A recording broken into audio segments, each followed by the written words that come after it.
अस्सलामुअलैकुम स्टूडेंट्स, उम्मीद है कि आप सब लोग खैरियत से होंगे। हम एमडीकेट की प्लेलिस्ट को कंटिन्यू कर रहे हैं, जिसके अंदर आज हम वेव्स का एक इम्पोर्टेंट टॉपिक डिस्कस करेंगे और वो है हमारे पास डॉपलर इफेक्ट।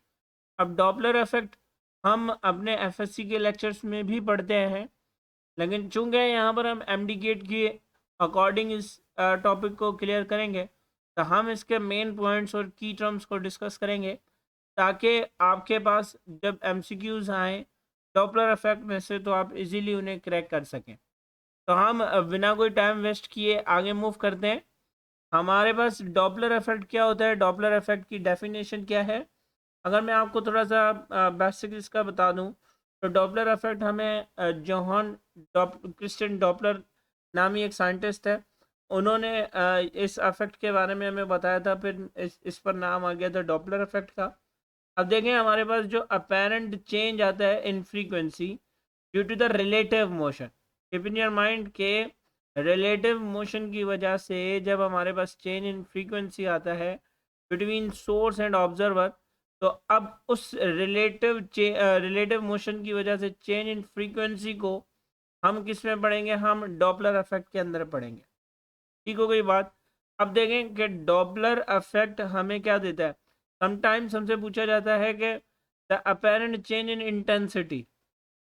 ठीक, तो आप याद रखिएगा कि हमारे पास ये स्टेटमेंट है कि apparent change in frequency due to relative motion between source and observer, इसी को ही हमने कंसीडर करना है। इंटेंसिटी आता है तो हम उसे डॉपलर इफेक्ट के अंदर इंक्लूड नहीं करेंगे। तो यहाँ पर हमारे पास हमने पॉइंट एक लिख दिया कि Doppler effect gives the information regarding the change in frequency only. ठीक है, ये जस्ट हमें किसके बारे में इंफॉर्मेशन देगा, ये जस्ट हमें फ्रीक्वेंसी में चेंज जो आएगा उसकी इंफॉर्मेशन देगा। It does not says about intensity of sound, ये हमें इंटेंसिटी ऑफ साउंड के बारे में नहीं बताएगा। जस्ट हमने कहाँ पर रखना है अपने आप को, change in frequency due to relative motion पर ही रखना है। अब आ जाते हैं हम इसके केसेस पर, वन बाय वन हम इनके केसेस डिस्कस करेंगे डॉपलर इफेक्ट के। हम डेरिवेशंस की तरफ नहीं जाएंगे, जस्ट हम फार्मूलाज को कंसीडर करेंगे और फिर हम आगे मूव करेंगे। देखें, हमारे पास केस नंबर 1 है, when observer move towards the stationary source. अब देखें हमारे पास कि ये हमारे पास सोर्स है, अगर मिसाल के तौर पर इसका सायरन बज रहा है, तो जो साउंड है वो इस तरीके से, जो वेव फ्रंट्स आपको दिख रहे हैं इस तरीके से प्रोपगेट करेंगे। ऑब्जर्वर जो इस वक्त रेस्ट में है, सोर्स भी इस वक्त रेस्ट में। अब हम अपने केस नंबर 1 के अकॉर्डिंग क्या करेंगे कि ऑब्जर्वर को मूव करवाएंगे टूवर्ड्स द स्टेशनरी सोर्स। जब object towards the stationary source की तरफ मूव करेगा जब ऑब्जर्वर, तो आप देखेंगे यहाँ पर हमारे पास चेंज इन फ्रीक्वेंसी आएगा।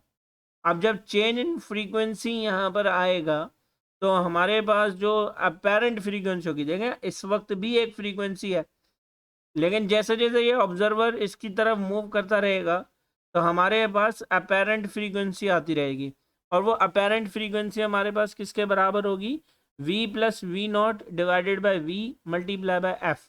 अब देखेंगे ये v क्या है हमारे पास, ये v है हमारे पास रिलेटिव वेलोसिटी, प्लस में वी नॉट हमारे पास क्या है, वेलोसिटी ऑफ ऑब्जर्वर जिससे वो मूव कर रहा है टुवर्ड्स द स्टेशनरी सोर्स। अब आप देखें यहाँ पर कि अगर मान लेते हैं कि हमारे पास आप देखें कि जब सोर्स और ऑब्जर्वर एक दूसरे के करीब जा रहे हैं, जब उनका डिस्टेंस कम होता रहता है, तो फिर हम क्या करते हैं कि हम उनकी वेलोसिटीज़ को ऐड कर देते हैं। इसी तरीके से आप देखेंगे न्यूमरेटर में जो वेलोसिटीज़ हमने ली हैं, उनको हमने जस्ट क्या कर दिया, उनको हमने ऐड कर दिया।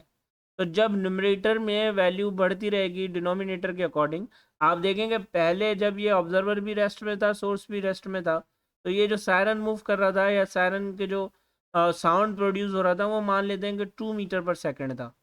ठीक है, अब 2 मीटर पर सेकंड से ही ऑब्जर्वर ने जो है वो मूव करना शुरू किया है टुवर्ड्स द सोर्स। तो 2 + 2 यहाँ पर कितना हो जाएगा, 4 अपॉन में फिर हम क्या लेंगे, 2। तो आप देखेंगे 2 × 2 2 × 4।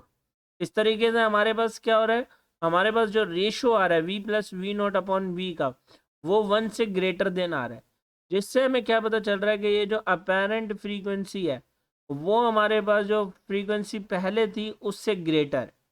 तो यानी कि जहाँ पर ये जो ऑब्जर्वर जैसे जैसे स्टेशनरी सोर्स की तरफ जाएगा उसको साउंड ज़्यादा सुनाई देगा। तो ये हमारे पास केस नंबर 1 था। अब इसी तरीके से हम केस नंबर 2 की बात करते हैं। अब देखें केस नंबर 2 में क्या हो रहा है कि observer move away from the stationary source.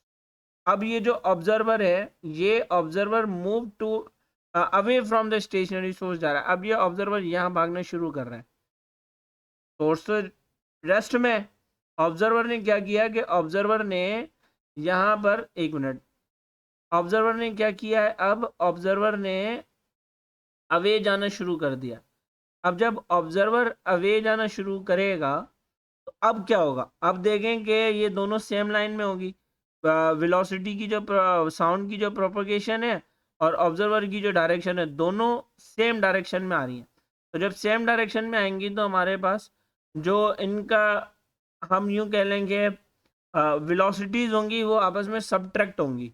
तो यहाँ पर आप देखेंगे न्यूमरेटर में हमारे पास क्या हो रहा है v minus v not divided by v आ रहा है।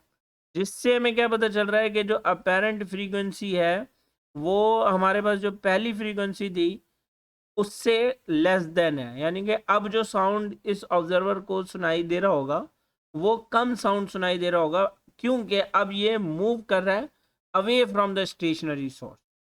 ठीक हो गई बात। अब इसके बाद केस नंबर 3 आ जाता है, when source move towards the stationary source. अब देखें यहाँ पर स्टेशनरी ऑब्जर्वर, अब क्या हो रहा है, अब ये हो रहा है कि हमारे पास जो ऑब्जर्वर है अब उससे हमने रेस्ट में ले लिया है। अब क्या हो रहा है कि सोर्स मूव कर रही है। तो जब सोर्स मूव कर रही है तो हमें पता है कि यहाँ पर वेवलेंथ में कुछ चेंज आ जाएगा। ये जो वेव फ्रंट्स हमें बिल्कुल स्फीयर दिख रही हैं, फिर क्या हो जाएंगी, ये वेव फ्रंट्स हमारे पास यहाँ से कुछ इस तरीके का चेंज ले आएंगी। और बैक साइड पर तो हमारे पास बिल्कुल ये स्फीयर ही रहेंगी। यहाँ पर इस पॉइंट पर हमारे पास चेंज इन वेवलेंथ आ जाएगा। तो जब चेंज इन वेवलेंथ आ जाएगा और इसके अकॉर्डिंग हम इसके फार्मूला तक ड्राइव करेंगे तो फार्मूला में क्या मिलेगा कि एफ प्राइम यानी कि जो अपेरेंट फ्रीक्वेंसी है is equal to v upon v minus v s, ठीक है, मल्टीप्लाई बाय एफ। अब देखें कि अब जो रिलेटिव वेलोसिटी थी वो हमारे पास न्यूमरेटर में आ रही है। अब चूंकि हम मूव कर रहे हैं, सोर्स मूव कर रहा है टुवर्ड्स द स्टेशनरी ऑब्जेक्ट, तो हमारे पास जो डिनोमिनेटर है उसमें माइनस आ जाएगा। अब ये कहना क्या चाह रहा है, ये इक्वेशन हमें क्या कह रही है, हम अगेन मान लेते हैं कि v हमारे पास क्या है 4, और अब क्या हो रहा है 4 माइनस 2। ठीक हो गई बात। तो अब क्या हुआ कि 4 माइनस 2 हमारे पास किसके बराबर आ जाएगा, 2 के बराबर। एंड फिर 2 वन ज़ा 2, 2 टू ज़ा 4। इट मीन्स व्हाट के जो v upon v minus v s का जो हमारे पास रेशो है वो किसके ग्रेटर देन आ जाएगा, 1 के ग्रेटर आ जाएगा। जिससे हमें यह पता चल रहा है कि जो अपेरेंट फ्रीक्वेंसी है वो हमारे पास जो पहली फ्रीक्वेंसी थी उससे ग्रेटर आ जाएगा। ठीक है, हम इनिशियल फ्रीक्वेंसी भी कह सकते हैं, फंडामेंटल फ्रीक्वेंसी भी कह सकते हैं। आपको जिस तरीके से समझ में आया आप उसे वैसे कंसीडर कर लें। अब केस नंबर 4 है, when source move away from the stationary object. अब सोर्स अवे मूव कर रहा है तो अब यहाँ पर चेंज इन वेवलेंथ आ जाएगा। ठीक है, यानी कि सोर्स इस डायरेक्शन में मूव कर रहा है और ऑब्जर्वर यहाँ पर है। तो जब ये इससे दूर जाएगा तो अगेन हमारे पास चेंज इन वेवलेंथ आएगी और अगेन हमें फार्मूला क्या मिलेगा कि f prime is equal to v plus v upon v plus v s multiply by f. जिससे हमें यह पता चल रहा है कि यहाँ पर जो अपेरेंट फ्रीक्वेंसी होगी वो लेस देन होगी फ्रीक्वेंसी से, क्योंकि v plus v upon v plus v s का जो रेशो आएगा, आप देखेंगे जब भी डिनोमिनेटर में एड हो रहा हो, जब भी डिनोमिनेटर में एडिशन हो रही हो तो इट मीन्स का उसका जो रेशो है वो 1 से लेस देन आएगा। अब अगर आपको डेरिवेशंस करनी है तो आप डिस्क्रिप्शन में देख लीजिएगा, मैंने एफएससी का जो मेरा लेक्चर है डॉपलर इफेक्ट पर उसकी लिंक्स दे दी हैं मैंने, वहाँ पर हमने इन डिटेल इनकी डेरिवेशंस ड्राइव की हैं, तो आपको ये डेरिवेशंस भी क्लियर हो जाएंगी। ठीक, अब देखेंगे हमारे पास इतने ज़्यादा फार्मूलाज आ गए। अगर हमने 4 केसेस डिस्कस किए हैं तो 4 फार्मूलाज हमारे पास मौजूद हैं। अब इन 4 फार्मूलाज को याद हम किस तरीके से करें, उससे पहले हमारे पास एक आ जाता है डॉपलर शिफ्ट। अब डॉपलर शिफ्ट क्या है? जब सोर्स मोशन में हो, याद रखिएगा कि जब सोर्स मोशन में आता है तो ये जो चेंज इन वेवलेंथ आ रहा है ना, इस चेंज इन वेवलेंथ को हम डॉपलर शिफ्ट कहते हैं। तो it is the change in wavelength, ठीक है। और वेवलेंथ को मैथमेटिकली, चेंज इन वेवलेंथ को मैथमेटिकली कैसे लिखेंगे? Velocity of source divided by F. आपको याद होगा कि हमने फंडामेंटल फार्मूला मालूम किया हुआ है कि v is equal to f lambda. अब यहीं से हमने जो है वो, अब सोर्स मोशन कर रहा है तो स्पीड ऑफ सोर्स आ जाएगी। अब स्पीड ऑफ सोर्स की वजह से क्या हो रहा है? चेंज इन वेवलेंथ आ रहा है। तो चेंज इन वेवलेंथ हमारे पास किसके बराबर हो जाएगा? Speed of source divided by frequency के आ जाएगा। इसी से फिर हम अब चूंकि यहाँ पर बात कर रहे हैं सिर्फ और सिर्फ हम साउंड की, तो इस वजह से हम इसको साउंड तक ही कंसीडर कर रहे हैं। लेकिन अगर हम लाइट की बात करें तो फिर हमारे पास यहाँ पर ब्लू शिफ्ट और रेड शिफ्ट की भी बात होती है, जिससे फिर हम ये अंदाज़ा लगा सकते हैं कि हम जो मूविंग सोर्स है वो away from the stationary object जा रहा है या टूवर्ड्स द स्टेशनरी सोर्स आ रहा है। हम आगे इसको डिस्कस भी करते हैं। इम्पोर्टेंट पॉइंट यहाँ पर ये है कि हमें ये याद रखना है कि जो डॉपलर शिफ्ट है वो इंडिपेंडेंट होता है distance between source and object के। तो सोर्स एंड ऑब्जेक्ट के बीच का जो डिस्टेंस होता है, इससे डॉपलर शिफ्ट इंडिपेंडेंट होता है, ठीक। अब हम बात करते हैं फार्मूलाज की। तो आप देखें, हमें फार्मूला याद रखने के लिए ये एक फार्मूला याद रख लेना है कि f prime is equal to v plus minus v not divided by v plus minus v s multiply by f. ये फार्मूला आप याद रख लें, आपको कैसे याद हो जाएंगे। अब कैसे? आप देखें, हम एक केस को डिस्कस कर लेते हैं जिससे मैं आपको फार्मूला ड्राइव करके देता हूँ। नंबर 1 केस क्या था कि सोर्स रेस्ट में है, यानी कि वी एस की जगह पर क्या आ जाएगा? 0, क्लियर। और ऑब्जर्वर जो है वो टूवर्ड्स द स्टेशनरी सोर्स जा रहा है। अब टूवर्ड्स द स्टेशनरी सोर्स जा रहा है तो हमने क्या करना है कि डायरेक्शंस देखनी है। अब साउंड की डायरेक्शन इस डायरेक्शन में थी और अब ऑब्जर्वर इस डायरेक्शन में जा रहा है, क्लियर। तो अब हम यहाँ पर कंसीडर कर रहे हैं कि दोनों की डायरेक्शन अपोजिट है, तो यहाँ पर क्या आ जाएगा? प्लस की साइन आ जाएगी। तो फार्मूला क्या हो जाएगा? v plus v not divided by v, plus करें या माइनस करें 0 में से तो हमारे पास v ही आएगा। तो आप देखें ना कि हमारे पास फर्स्ट केस का फार्मूला आ गया कि v plus v not divided by v multiply by f। इसी तरीके फिर सेकंड केस को देखें तो away from the stationary source जा रहा था, अवे जा रहा था, तो फिर यहाँ पर हो जाएगा v minus v not divided by v multiply by f। देख रहे हैं ना कि ये फार्मूला याद रखने से आपको चारों केसेस के फार्मूलाज इजीली याद हो जाएंगे या आप उन्हें ड्राइव कर सकते हैं, ठीक। इसके बाद अब हमारे पास है कि सोर्स एंड ऑब्जेक्ट, ऑब्जेक्ट की बात कर रहा हूँ मैं, source and observer move towards the each other.